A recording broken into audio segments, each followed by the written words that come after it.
Hello दोस्तों, आज के क्लास में हम लोग यूपी डीएलएड थर्ड सेमेस्टर के विज्ञान विषय के वर्ष 2016 के क्वेश्चन पेपर को सॉल्व करेंगे। इसके पिछले क्लासों में हम लोगों ने वर्ष 2023 से 2017 तक के क्वेश्चन पेपर को सॉल्व कर लिया है। अगर आप लोगों ने नहीं देखा है तो डिस्क्रिप्शन में लिंक है, उस पर क्लिक करके आप देख सकते हैं। तो आइए आज का क्लास शुरू करते हैं। बहुविकल्पी प्रश्न का पहला प्रश्न है, निम्नलिखित में एसिटिलीन का रासायनिक सूत्र है। ऑप्शन ए है CH4, बी है C2H6, सी है C2H4 और डी है C2H2। इसका सही उत्तर डी है C2H2, ये एसिटिलीन का रासायनिक सूत्र है। ऑप्शन ए दिया है CH4, ये मीथेन का है। बी है C2H6, ये एथेन का है। और सी है C2H4, ये है एथिलीन का। लेकिन जो डी है ये एसिटिलीन का है। इसका ऑप्शन डी सही उत्तर है।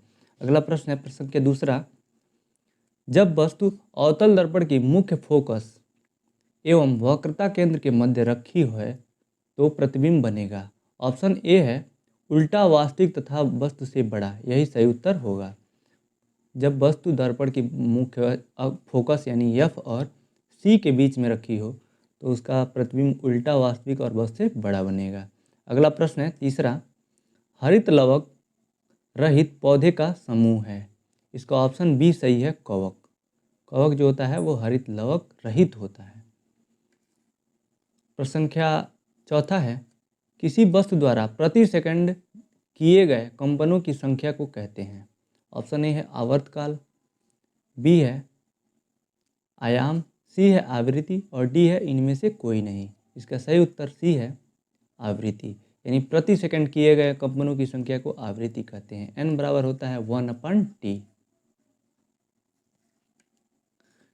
अगला प्रश्न है प्रश्न संख्या पाँचवा, वायु दाब आरोपित करती है। ऑप्शन ए है केवल ऊपर की दिशा में, बी है केवल नीचे की दिशा में, सी है चारों दिशाओं में और डी है किसी दिशा में नहीं। इसका सही उत्तर सी होगा, चारों दिशाओं में वायु दाब आरोपित करती है। अगला प्रश्न है प्रश्न संख्या छठवां, जो कि अति लघुत्तरी का पहला प्रश्न है, यांत्रिक ऊर्जा किसे कहते हैं? सूत्र लिखिए। उत्तर, यांत्रिक ऊर्जा यानी मैकेनिकल एनर्जी किसी वस्तु पर किए गए कार्य को यांत्रिक ऊर्जा कहते हैं। जैसे फेंके गए पत्थर, चाबी भरा खिलौना आदि की ऊर्जा यांत्रिक ऊर्जा है। यांत्रिक ऊर्जा दो प्रकार की होती है, पहला गतिज ऊर्जा यानी काइनेटिक एनर्जी, दूसरा स्थितिज ऊर्जा यानी पोटेंशियल एनर्जी। इसका सूत्र लिखना है यांत्रिक ऊर्जा का। तो हम जानते हैं कि यांत्रिक ऊर्जा बराबर होता है, देखिए, किसी वस्तु की यांत्रिक ऊर्जा उसकी गतिज ऊर्जा व स्थितिज ऊर्जा के योग के बराबर होती है। यानी यांत्रिक ऊर्जा बराबर गतिज ऊर्जा धन स्थितिज ऊर्जा। अब तो दोनों के सूत्र के योग के बराबर भी तो होगी। अतः यांत्रिक ऊर्जा गतिज ऊर्जा स्थितिज ऊर्जा का यांत्रिक ऊर्जा बराबर, यानी यांत्रिक ऊर्जा बराबर गतिज ऊर्जा धन स्थितिज ऊर्जा। यानी गतिज ऊर्जा का फार्मूला होता है हाफ mv² आधन, स्थितिज ऊर्जा का फार्मूला होता है mg है। तो यांत्रिक ऊर्जा बराबर हो जाएगा हाफ mv² प्लस mgh। यहाँ पे यांत्रिक ऊर्जा, यहाँ बराबर का चिन्ह छूट गया है। यांत्रिक ऊर्जा बराबर होगा गतिज ऊर्जा धन, यहाँ पे प्लस का भी चिन्ह छूट गया है, प्लस। या आप इसको अब छोड़ दीजिएगा इस लाइन को, बस यहाँ पे बस इतना ध्यान रखिएगा, यांत्रिक ऊर्जा बराबर हाफ mv² प्लस mgh। प्रश्न संख्या 7 है, प्रतिध्वनि सुनाई देने के लिए ध्वनि उत्पादक और परावर्तक तल के बीच की न्यूनतम दूरी कितनी होनी चाहिए?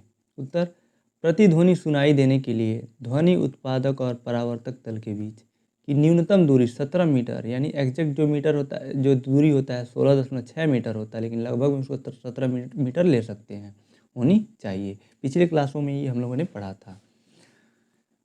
प्रश्न संख्या 8 है, शिराएँ क्या हैं, इनका मुख्य कार्य क्या है? उत्तर, शिराएँ रक्त को शरीर के विभिन्न अंगों से हृदय तक पहुंचाती हैं।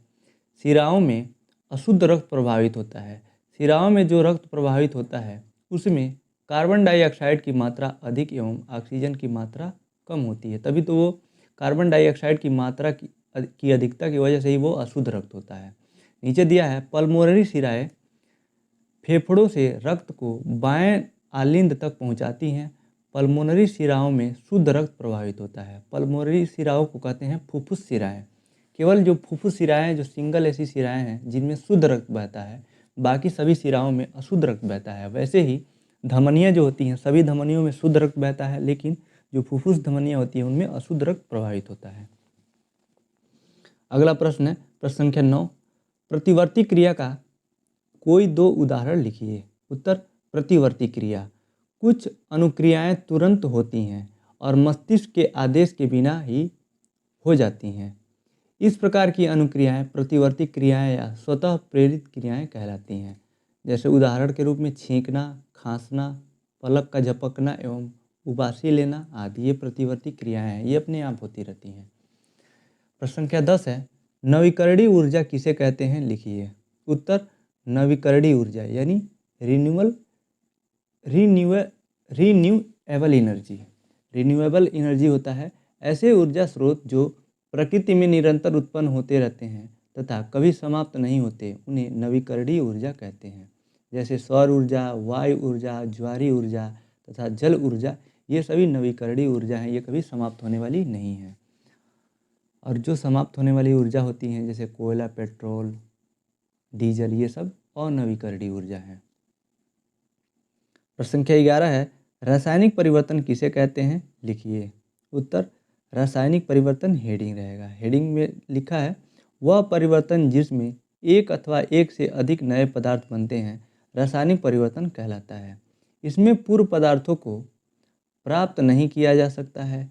यह परिवर्तन अस्थायी होता है। उदाहरण के लिए जैसे लोहे पर जंग लगना, दूध से दही का बनना इत्यादि, इनको वापस पुनः प्राप्त नहीं किया जा सकता है। इनको रासायनिक परिवर्तन कहते हैं। और भौतिक परिवर्तन उसे कहते हैं जो पुनः अपनी अवस्था में आ सकती हैं। जैसे कपड़े का गीला होना, उसको सुखा देंगे फिर से वो पहले जैसा हो जाएगा।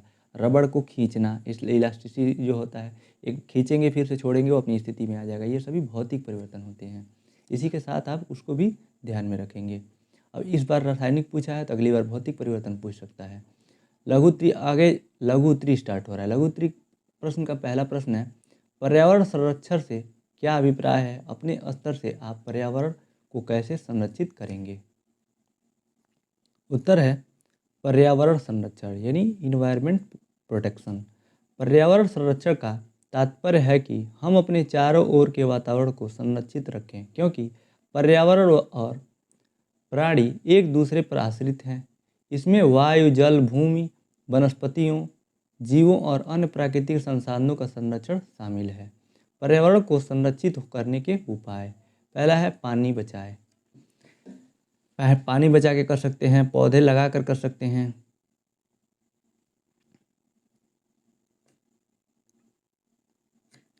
इसके अलावा है दिया हुआ है कचरा कम करके।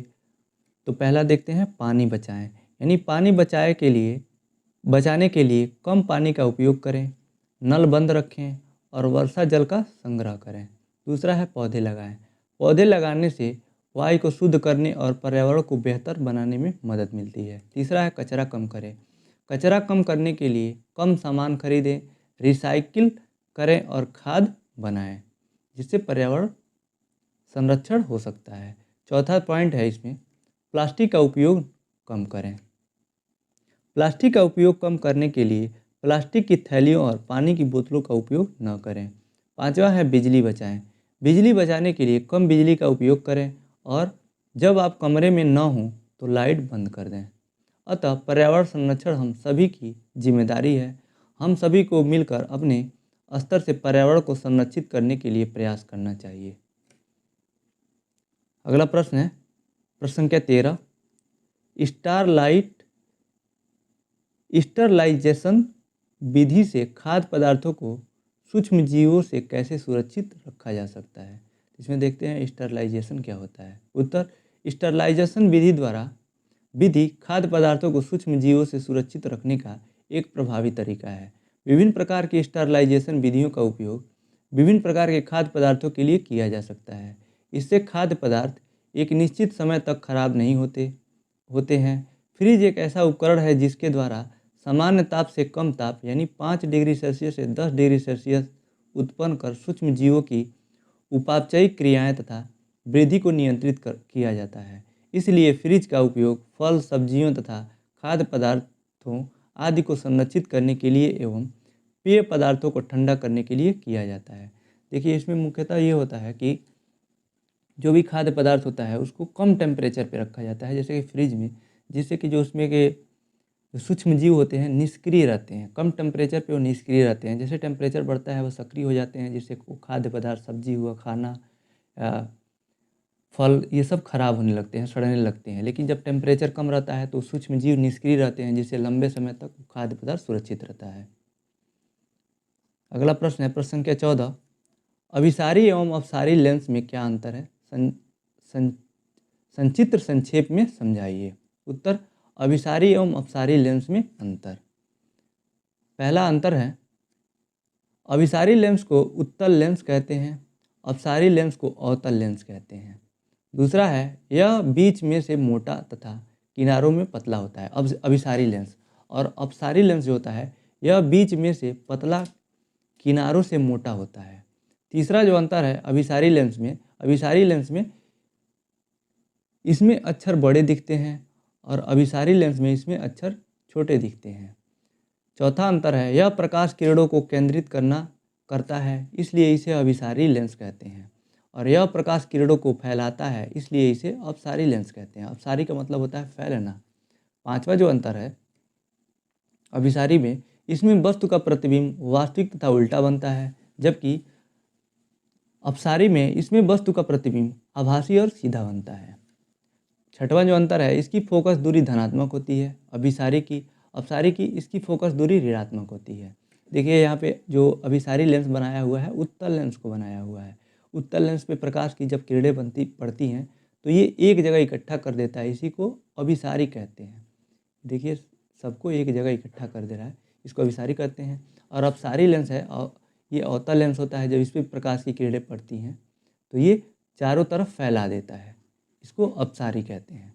तो चित्र के माध्यम से अंतर बताने के लिए कहा था, तो ये चित्र भी पहले हम लोगों ने अंतर पढ़ा, फिर फिगर के माध्यम से देख लिया जिससे इसकी पुष्टि हो गई। अगला प्रश्न है प्रश्न संख्या 15, धातुओं के संरक्षण हेतु अपनाई जाने वाली विभिन्न विधियों को संक्षेप में बताइए। उत्तर, धातुओं के संरक्षण हेतु अपनाई जाने वाली विभिन्न विधियाँ निम्नलिखित हैं। पहला है गैल्वेनीकरण यानी धातु चढ़ाना। धातुओं को जंग से बचाने के लिए लोहे की चादर या अन्य पात्र को पिघले हुए जस्ते में डुबा देते हैं, जिसके कारण लोहे पर जस्ते की एक पतली परत जम जाती है। इस लोहे का उपयोग बाल्टी, टंकी आदि बनाने में किया जाता है। दूसरा है इलेक्ट्रोप्लेटिंग यानी विद्युत लेपन।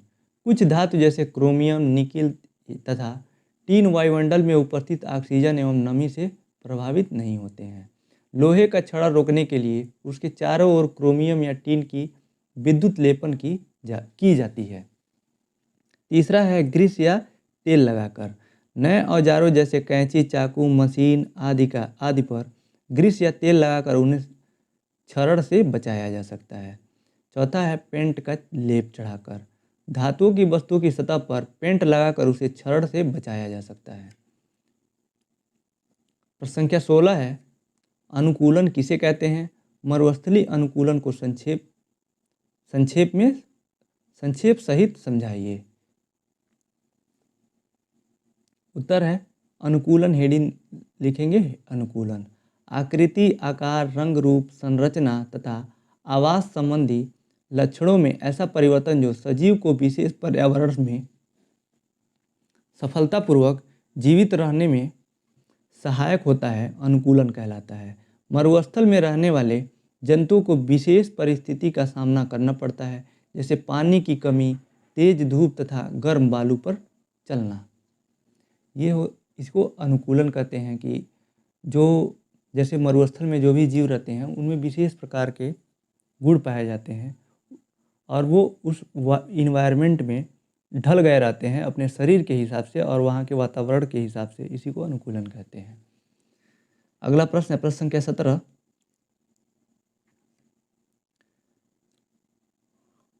कार्बनिक रसायन का क्या अभिप्राय है? कार्बनिक यौगिकों में श्रृंखलन की विशेषता को उदाहरण सहित समझाइए। उत्तर, कार्बनिक रसायन का संबंध मुख्यतः कार्बन और हाइड्रोजन के अणुओं वाले रासायनिक यौगिकों की संरचना, गुणधर्म, रासायनिक अभिक्रियाओं एवं उनके निर्माण आदि के वैज्ञानिक अध्ययन से है। कार्बनिक यौगिकों में कार्बन और हाइड्रोजन के अतिरिक्त अन्य अणु भी हो सकते हैं, जैसे nitrogen, oxygen, halogen, phosphorus, silicon, गंधक आदि। कार्बनिक यौगिकों के निरंतर अध्ययन से ही ज्ञात होता है कि सभी कार्बनिक यौगिकों में तत्व कार्बन का होना आवश्यक है। यानी जिसमें भी कार्बन पाया जाता है उसको कार्बनिक यौगिक कहते हैं। जैसे इसमें देखिए श्रृंखलन होता है, जैसे ये खुली श्रृंखला है कार्बन में, देखिए इसकी 3 जो संयोजकता है खाली है, पहले की बाकी सबकी 2-2। ये खुली श्रृंखला है और ये शाखित श्रृंखला है, शाखित श्रृंखला लिखा हुआ है नीचे। अगला प्रश्न है जो कि अंतिम प्रश्न है इस प्रश्न पत्र का। एक प्रारूप पुष्प का चित्र बनाकर लेबल कीजिए। यहाँ लेबित होगा, लेबल कीजिए, लेबिल नहीं होगा, लेबिल, चूँकि लेबिल, अच्छा इंग्लिश का हिंदी में लिखा हुआ है, लेबिल कीजिए, ठीक है। उत्तर है इसका प्रारूपी पुष्प का चित्र।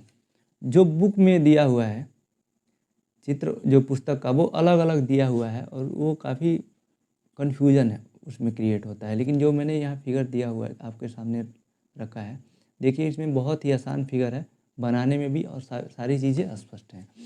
तो ऐसे आप फिगर बना लेंगे। और देखिए जो इसका जो बीच वाला ये पार्ट होता है, ये मादा जननांग होता है पुष्प का।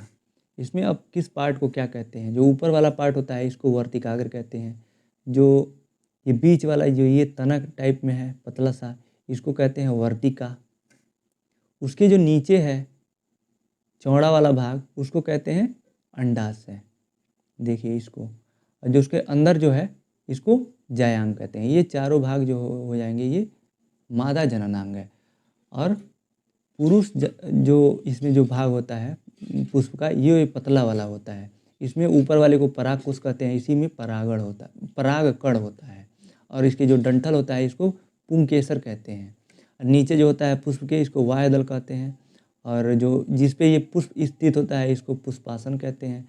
जो नीचे जो पुष्प का डंठल होता है, जो मेन तना के टाइप में, उसको पुष्प वृंति कहते हैं। देखिए बहुत ही आसान फिगर है, इसको आप तैयार कर लीजिएगा। नीचे दिया हुआ है पुष्प वास्तव में पत्तियों का ही रूपांतरण होता है। यह अपने डंठल के पुष्पासन पर लगा रहता है, इसे पुष्प वृंति कहते हैं। पुष्प का जन्म कली से होता है जो कि हरी पत्तियों से बैंकी रहती है, यानी हरी पत्तियों से बैंकी रहती है, मतलब उसी से ढकी रहती हैं। यहाँ पे बैंकी नहीं, ये ढकी ही है, क्योंकि यह गलत टाइप हो गया है, ढकी रहती है। इन पत्तियों को वाह्यपुट चक्र कहते हैं। प्रारूपित पुष्प के चार प्रकार के अंग होते हैं जो पुष्पासन पर लगे रहते हैं। यह 4 अंग चक्रों में लगे रहते हैं। इन अंगों के प्रत्येक भाग को पुष्प कहते हैं। चारों चक्रों में से नीचे के 2 चक्र सहायक तथा ऊपर के 2 चक्र वाह्यपुट कहलाते हैं। तो इसी के साथ आज का प्रश्न पत्र यहीं समाप्त होता है। आज का क्लास आपको कैसा लगा आप कमेंट बॉक्स में बताइएगा। अगर आपको अच्छा लगा तो इस वीडियो को लाइक कीजिए, अपने दोस्तों के साथ शेयर कीजिए और चैनल पे नए हैं तो चैनल को सब्सक्राइब कीजिए। पीडीएफ और जो इससे संबंधित आपको पीडीएफ चाहिए तो टेलीग्राम ग्रुप ज्वाइन कर सकते हैं। नीचे डिस्क्रिप्शन में लिंक दिया हुआ है, उस पर क्लिक करेंगे तो डायरेक्ट आप टेलीग्राम पे पहुँच जाएंगे, वहाँ से आप ज्वाइन कर सकते हैं। आज का वीडियो देखने के लिए आपका बहुत बहुत धन्यवाद दोस्तों।